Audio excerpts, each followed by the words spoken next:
guys, Nick here helping you to master your technology. Welcome to my iPad Pro 2020 unboxing and first impressions. Now, if you're wondering, where's the carbon fiber background? It's actually not large enough for this product. I'm actually working on getting a larger background, but you can see right here, man, this is going to be a really nice product here in the iPad Pro 2nd Gen, and mostly because of the new upgraded Magic Keyboard, which is not available until May. But you can see right here, we do have the 2nd generation iPad Pro 11-inch, comes with a USB-C charger cable, USB-C power adapter, and that's about it. Pretty simplistic. Left side says iPad Pro, right side says iPad Pro, bottom Apple logo, top Apple logo. Let's go ahead and pull this tab right here. It's super easy to get into these iPads. You just pull that one tab and you're really good to go. You don't even need a knife or anything like that. So very simple to just take the plastic off of the iPad Pro. And so let's go ahead and see what's in this baby.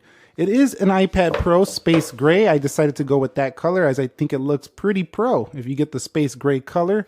I'm not the biggest fan of the silver color, but you can see here's going to be your standout feature right here, the new camera system with the LiDAR scanner here on the iPad Pro 11-inch. And going more into the contents of the box, you can see we do have our USB-C cable right here. That's going to be nice, similar to what you got with the 1st generation iPad Pro. So Apple keeping things pretty conservative here, not switching it up too much.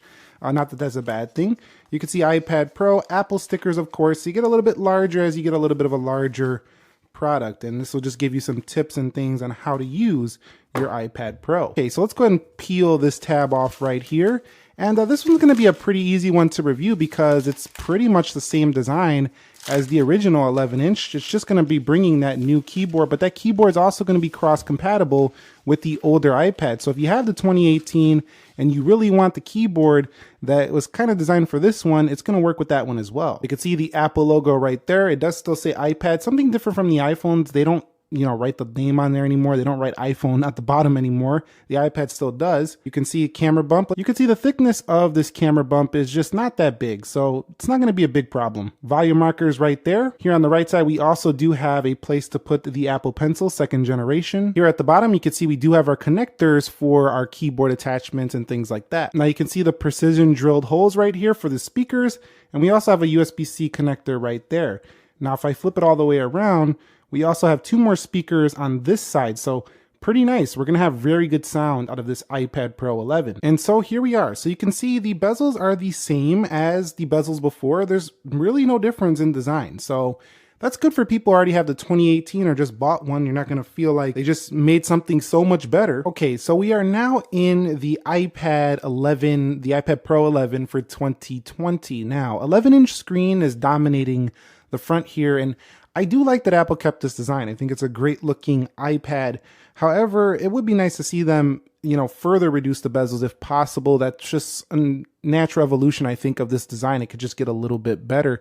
Not saying it's bad, it's pretty great, but maybe we can one day see even more screen on here. That would be like 11.2 inches or something like that. Now, this does have the A12Z, which is reportedly not that much faster than, say, the Apple A12X of the prior iPad. Now, again, 120 hertz display on this one, so it's going to be super smooth, and 6 gigabytes of RAM on this device, so that's very nice as well. Not like you need a ton of RAM when iOS runs so efficiently, but long story short, this is a powerhouse iPad. So let's take a look at the iOS version that comes out of the box, and you can see it's pre-installed with iPadOS 13.4 right out of the box. So that's not bad. And depending on when you buy this, they might actually have a newer version of the iPad installed, the iPadOS. So it depends on when you buy it. Now let's go ahead and take a look at these wallpapers and see what they do include for this particular iPad.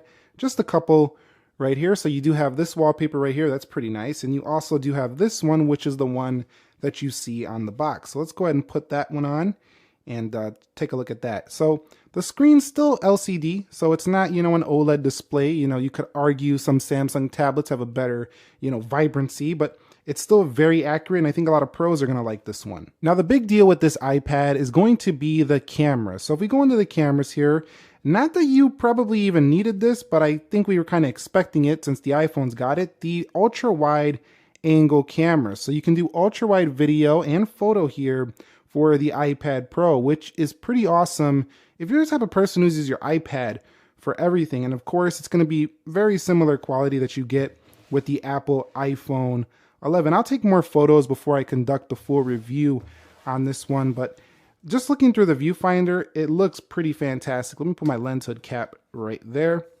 and go like so and do an ultra wide. So very good overall looking camera so far. I don't think you're going to be disappointed with this one. Now the selfie camera on this is also a 7 megapixel camera, and let me check the video settings here and settings to see if we do get, you know, maybe a little bit higher resolution on that front video. And so 4K 60, let's see if 4K 60 does go on the front. And no, it looks like you can only record at HD 60 on the front. So it's 1080 60 on the front or 4K 60 on the rear. All in all, this is going to be a fantastic camera for an iPad. In terms of the camera, we also have another scanner within this camera right in here. It is a time of flight LiDAR scanner. So what is that? It's basically a light detection and ranging camera. It's basically designed to measure things like distance and stuff like that. It's going to work with the motion sensors, and, you know, it's supposed to make augmented reality, AR, a lot better for the iPad. This is something that Apple's been pushing for a while, and AR apps are going to get, I mean, they're going to be the best on any Apple product right now for this one right here, just making things look super realistic. Now, this also does have Apple Pencil 2nd generation support, so that's going to be great if you want to take notes and things like that. I will be checking out the drawing and seeing how it does respond,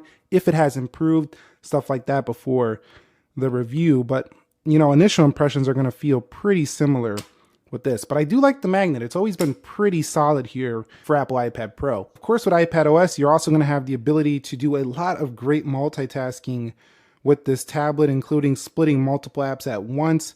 Things are going to be really fun on here, and also I think quite productive. I actually use an iPad Pro pretty much daily, the 12.9 from 2018, and I get a lot done on that thing. And with things like iMovie, as well as other pro applications within the App Store, you can use stuff like LumaFusion for video editing, things like sketching, painting, creating. So there's a lot of great paid apps on iPad that really you can do some really fun sketching. You can do some great photo editing. You even got Adobe Premiere Rush for video editing across your different Adobe products. It's seriously a powerful little, you know, tablet.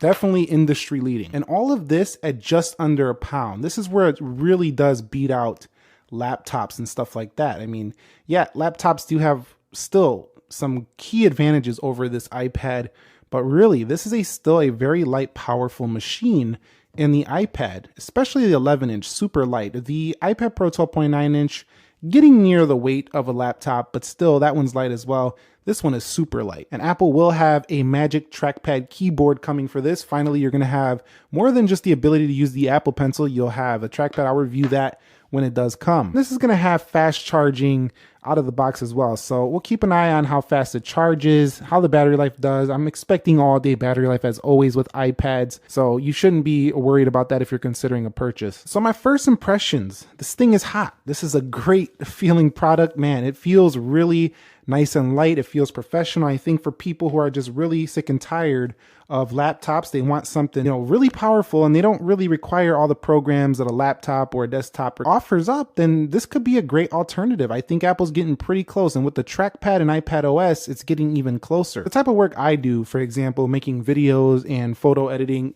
I don't prefer to use iPad only, but if I had to, I could definitely get by with it. So I think we're getting to a point where if you're willing to work with it, you can get around with it. With the Files app on board, with these smaller icons now, with all of this multitasking you can do, with mouse support for this thing, you know, Apple Pencil support, a trackpad coming. This is a compelling offering at $799 for the 11 Pro. Pricing for this one starts at $799 with a 12.9-inch going up to $1,000. So these are not cheap. There's a lot more cheaper iPads